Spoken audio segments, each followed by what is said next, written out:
नमस्कार मंडळी. अवधूत चिंतन श्री गुरुदेव दत्त श्री स्वामी समर्थ महाराज की जय. जय जय रामकृष्ण हरी. बघा मंडळी, 25 जुलै 2026 आलेली आहे देवशयनी आषाढी एकादशी. हा दिवस अतिशय महत्त्वाचा आहे. याच दिवशी औचित्य साधून आपल्याला आपल्या घरात एका प्रभावी ग्रंथाचं पारायण करायचं आहे. कुठला हा ग्रंथ, त्या संदर्भातली माहिती आपण आजच्या व्हिडिओमध्ये जाणून घेणार आहोत.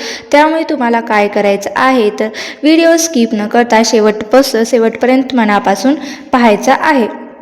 बघा, देवशयनी आषाढी एकादशी खरं तर असं म्हटलं जातं की ही फक्त धरली 2 एकादशी म्हणजे आषाढी एकादशी आणि कार्तिक एकादशी, या 2 एकादशी जरी धरलं तरी सुद्धा आपल्याला संपूर्ण एकादशी केल्याचं फळ हे मिळत असतं.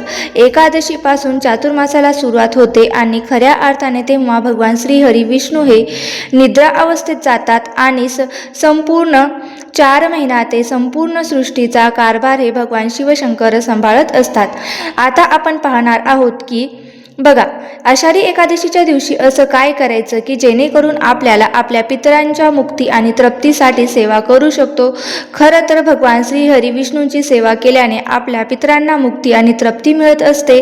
आपण नेहमी म्हणत असतो की मीच या आयुष्यात माझं दुःख, याचं एवढं चांगलं, त्याचं तेवढं चांगलं, देवाला हात जोडत नाहीत, काही केलं नाही तरी आपल्या मनात येते की मला संघर्ष का, मलाच का एवढं माझ्याच का वाटायला एवढं दुःख, तरीही माझ्या आयुष्यातला संघर्ष काही थांबत नाही, तरी सुद्धा यांचं चांगलं का.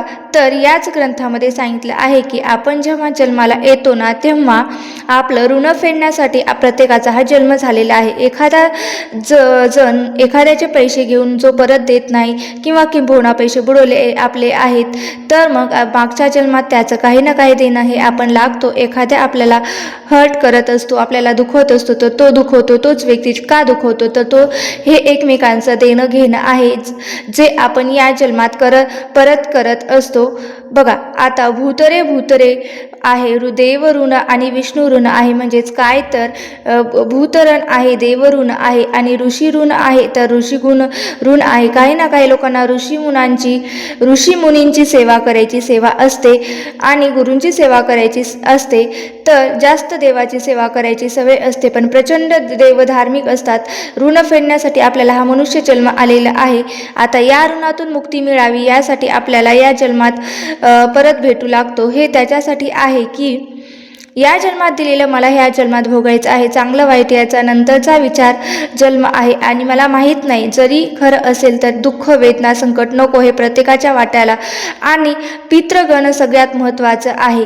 आयुष्यात सगळं चांगलं आहे, बक्कळ पैसा आहे, खूप श्रीमंती आहे, खूप चांगलं शिक्षण घेतलेलं आहे, आलेल्या अडचणी, आलेल्या गोष्टीतून मार्ग मिळत नाही, तेव्हा तुमचं पितृ हे खूप महत्त्वाचं आहे. 7 पिढ्यांचा पितरांचा उद्धार व्हावा. 7 पिढ्या, खरं तर आपण असं म्हणतो की 3 पिढ्यापर्यंत आपण पितृदोष पाळत असतो, पण किंबहुना त्याचा पितृदोष हा खरं तर 7 पिढ्यापर्यंत असतो. पण खरं तर तुमच्या 7 पिढ्यांचा पितृदोष हा आपल्याला लागत असतो. कधीतरी आपला गर्भपात होणं, या सुद्धा गोष्टी घडल्या तर बघा, सगळ्यातून मुक्ती मिळावी, या सगळ्यातून सुटका मिळावी म्हणून अतिशय प्रभावी ग्रंथ हा गुरुमाऊलींनी आपल्यासाठी काढला आहे.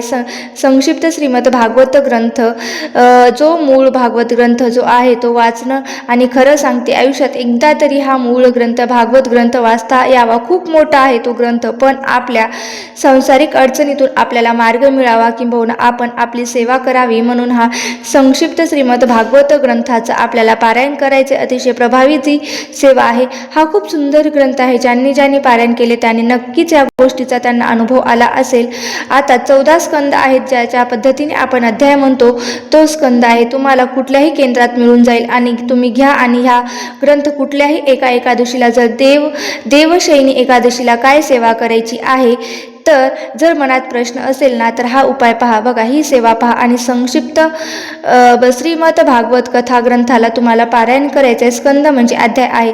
सुरुवातीला एकदा पारायण करणार असेल तर स्वामी स्तवनाचं तुम्ही पठण करायचं आहे, अथर्वशीर्षाचं पठण करायचं आहे. नंतर श्रीमद भागवत प्रारंभ अध्याय पहिल्यापासून तुम्हाला या अध्यायाला पोथीला पारायणाला सुरुवात करायची आहे. सुरुवात फक्त समजा आता एक पेज आहे, 2 3 4 असे इथे 14 स्कंद आहे. तुम्हाला वाचायला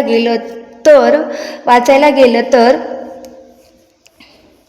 नवीन जरी असलं तरी सुद्धा तुम्हाला 2 तास लागतील. तुम्हाला खूप सुंदर म्हणजे खूप सुंदर असा ग्रंथ आहे. ग्रंथ वाचा, खूप प्रभावी असा हा ग्रंथ आहे. मेन म्हणजे ज्या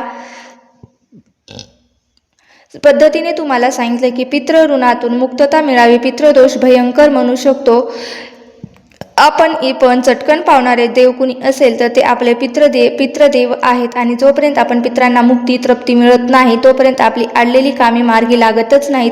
मेलेल्या व्यक्तीला आपण काय देऊ शकतो? तर तुमच्याकडून तुमचे कपडे, तुमची प्रॉपर्टी मागतात का? काही नाही मागत. ते फक्त त्यांच्यासाठीची मी जे सगळं केलं आहे त्याला माझी आठवण आहे का नाही, किंबहुना ज्यांनी गरुड पुराण ऐकलं आहे त्यांना माहिती आहे का मृत्यूनंतरचा आत्म्याचा प्रवास तेवढाच अवघड असतो. जर आपण त्यांच्यासाठी काही सेवा करायच्या असतात, त्यांना मुक्ती आणि तृप्ती आपण मिळवून देण्यासाठी आपण काही सेवा करायच्या असतात. आता बघा, आईसाठी काय करू? तर माझ्या आईसाठी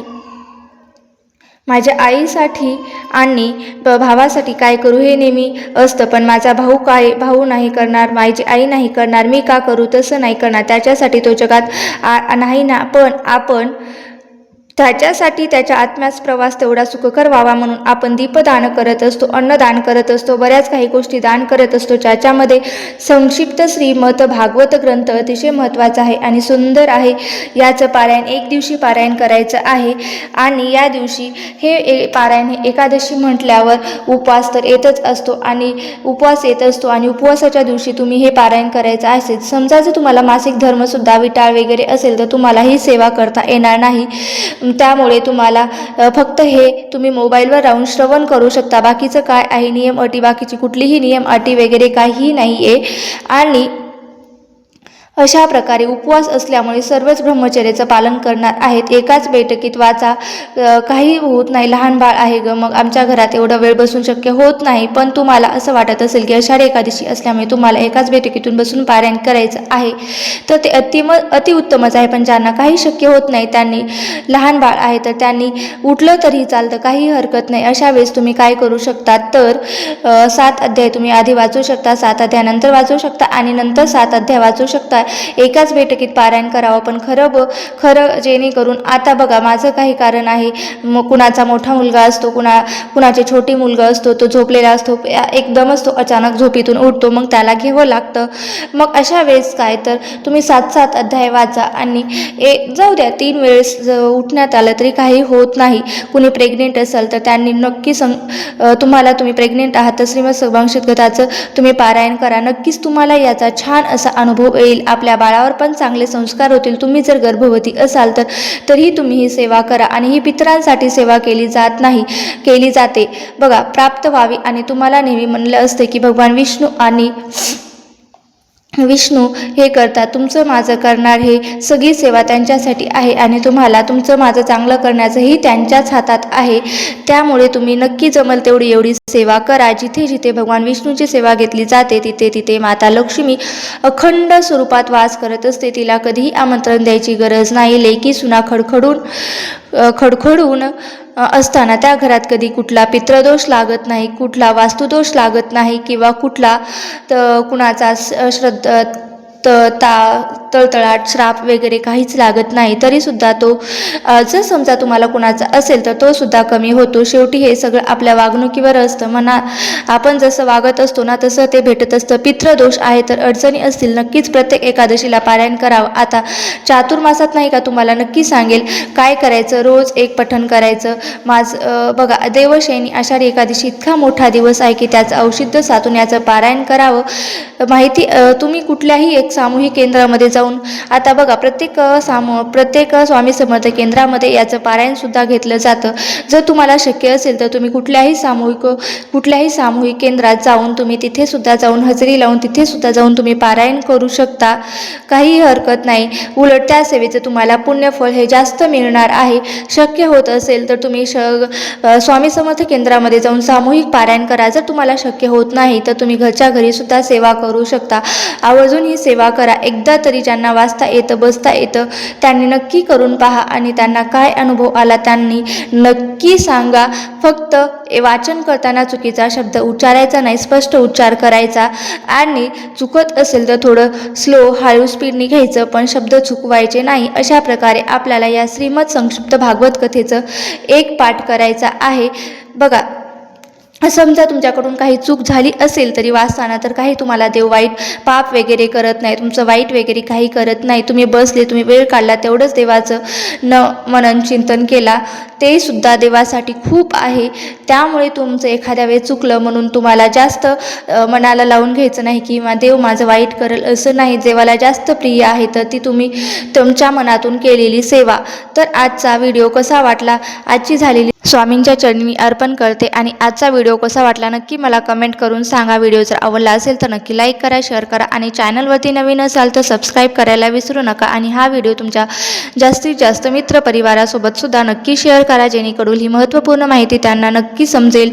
जय जय रामकृष्ण हरी. धन्यवाद. जय जय रामकृष्ण हरी. जय जय रामकृष्ण हरी. जय जय रामकृष्ण हरी. जय जय रामकृष्ण.